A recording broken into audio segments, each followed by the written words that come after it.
So this is the second lesson on Islam beliefs and its key beliefs of Sunni Islam and Shia Islam. So basically, back in the day when Muhammad died, the majority of Muslims thought that only the Quran, which is the Muslim holy book, and the Sunnah, which is Muhammad's teachings and actions, had the authority to guide the beliefs and behavior of the Muslims.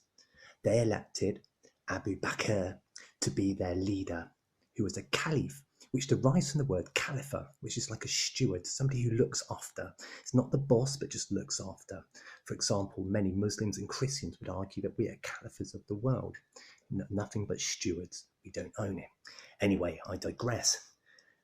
What Abu Bakr did was act on behalf of God and Muhammad to make sure that people followed God's law. So I suppose he's a bit like a police officer. The caliphs did not make the laws, obviously.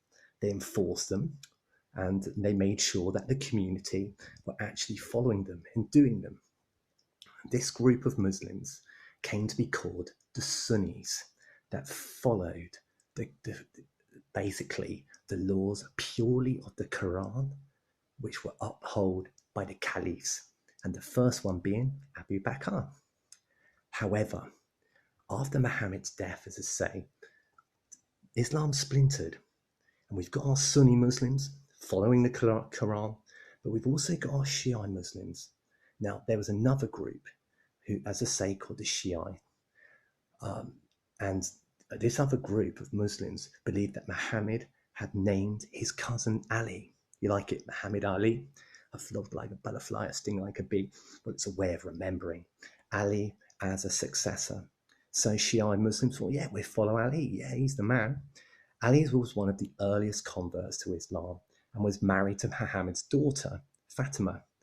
Ali and his supporters thought that the true leader, called the Imam, which is a spiritual leader to this day, Muslims follow the spiritual leader called Imam, had to be a descendant of Muhammad and chosen by God.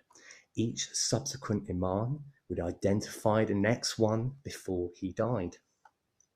Now, Ali's claim to be leader were ignored by many Muslims. Over time, a split developed between the followers of Ali's party, known as the Shiites, and the Sunni Muslims. Today, Shiites have their own interpretation of Islamic law and only accept sayings of Muhammad that have been passed down through Ali or his followers. Shia and Sunni Islam hold many elements in common, however, such as beliefs in God, obviously, the prophets, which we'll learn about later, of Muhammad, the guidance of the Quran, and following the Sunnah, which is, of course, as we said, it's the teachings of Muhammad.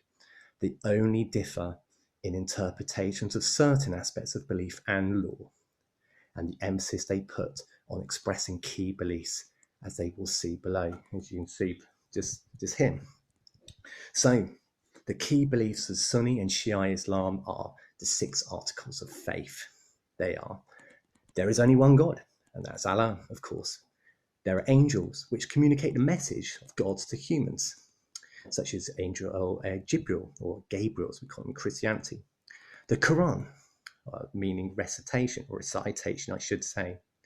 Muhammad, who's the most highly praised and last and greatest prophet. That there is a day of judgment. And finally, that there's a supreme will of God. And these are fundamental beliefs held by both Sunni and Shia Muslims. They do not deviate. They deviate on who to follow. You know, Sunni follow the Quran and Shiites follow the descendants of Muhammad, but there is no deviation from the articles of faith. Now, what I'd like you to do, I'd like you to make notes, as you did or should have done last week, on what I've just been talking about there.